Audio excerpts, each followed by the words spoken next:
more to those areas. I'll turn over now to LOBSANG. Thanks, David, for the kind introduction, and Atlantic Council for hosting this event. And I would like to acknowledge Kedor for introducing AFI, and good to follow after, Sophie Richardson. She broadly explained Xi Jinping's take on religion in general and Buddhism in particular. And also glad to see my friend Robert Destro. All are my friends, but I particularly, mention Robert Destro because having been the first person to meet him right after his appointment as the special coordinator on Tibetan issues at the State Department, now I could see he has fully, I don't want to use the word converted, but fully come to our side with by hoisting a Tibetan flag, as a backdrop on his take on today's topic. So I think, both Robert Destro and Sophie Richardson spoke broadly about Xi Jinping and Chinese government policies on religious freedom in general and Tibet in particular.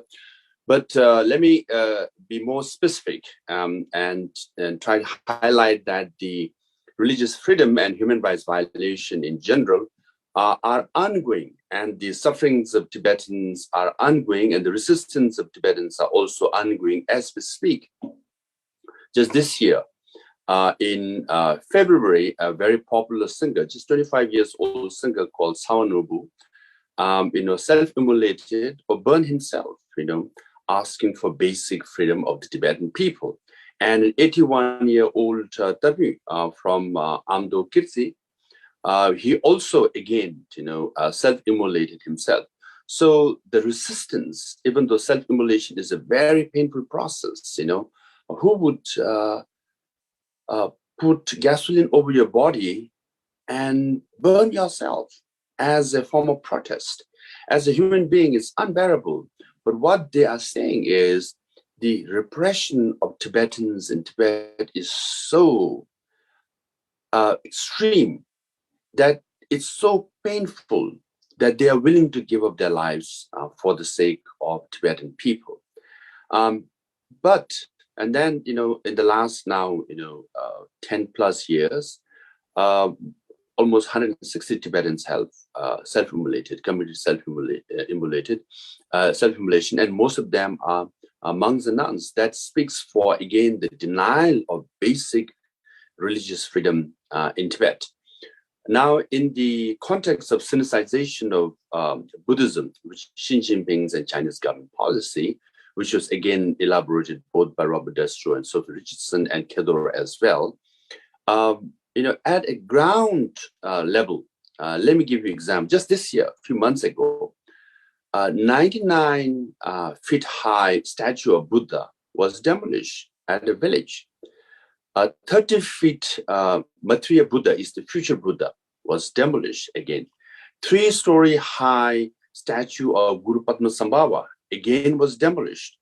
45 prayer wheels, which we have in all the monasteries when you circumambulate or go around clockwise around monastery, which are used basic prayer wheels. These are physically destroyed, and most of them at a place called Tango. So the Sinicization of Buddhism at a policy level says something. Of course, there's a sinister design, but at a grassroots level, this kind of physical destruction of statue of Buddha, and even prayer wheels, it speaks for how extreme and how the repressive the policies of the Chinese government are, and to the extent that Tibetans are committing self-immolation and burning themselves. Now, other aspect of control that the Chinese government is trying to do begin, which Sophie and others also mentioned, about the reincarnation process. Now, Chinese government wants to control over the reincarnation process, and they have already put a policy in place. In 2007, they issued a document number 5, and which essentially said, if anyone wants to claim to be a reincarnated Lama, you have to register at the local party office Or if you are a higher Lama, you can register at the state level or regional level. And if you are one of the highest one, you will be accorded a certification by the national level. So first of all, it's an ironic that a communist party decides who this spiritual, higher being or a spiritual leader is. And in 2007, when it started, they started with around 300 or so reincarnated Lama. But interestingly, in 2017, the registration, April of 2017, registration was of 600 high Lamas, reincarnated Lamas. But in August of 2017, within 4 months' time, it jumped to 1,300 reincarnated Lamas, meaning certificate issued by the Communist Party, okay? There, even a very senior Tibetan scholar wrote a letter to the Communist Party in accusing a particular official by saying, how much money did you get by issuing the certificates? So to jump from 600 to 1,300 in 4 months' time, obviously we are talking inflationary economy in America now or around the world. There was certainly inflation of reincarnation, in Tibetan areas.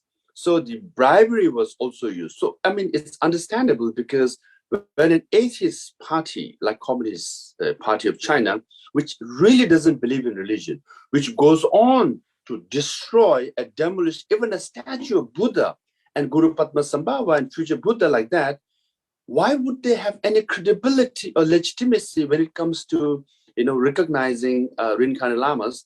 And they're doing so. Now, interestingly, in the 1,300 reincarnated lamas the Chinese government has recognized, one person who's missing is His Holiness the Dalai Lama. But what they claim is that they have right to recognize or anoint the future Dalai Lamas.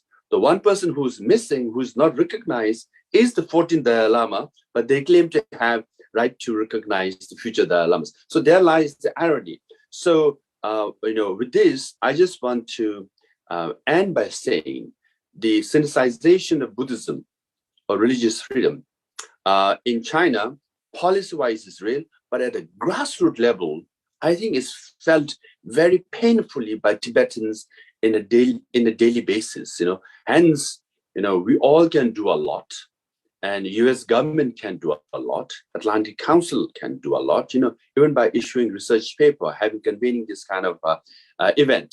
And U.S. government by passing a resolution, making a statement goes a long way. Some might say, well, does it make any difference? It does make all the difference, because at the end of the day, I do believe that the Chinese leaders, and I've heard this before, first thing they watch is not CCTV, they watch CNN, and first newspaper that they read is not Xinhua News Agency, but Washington Post and New York Times.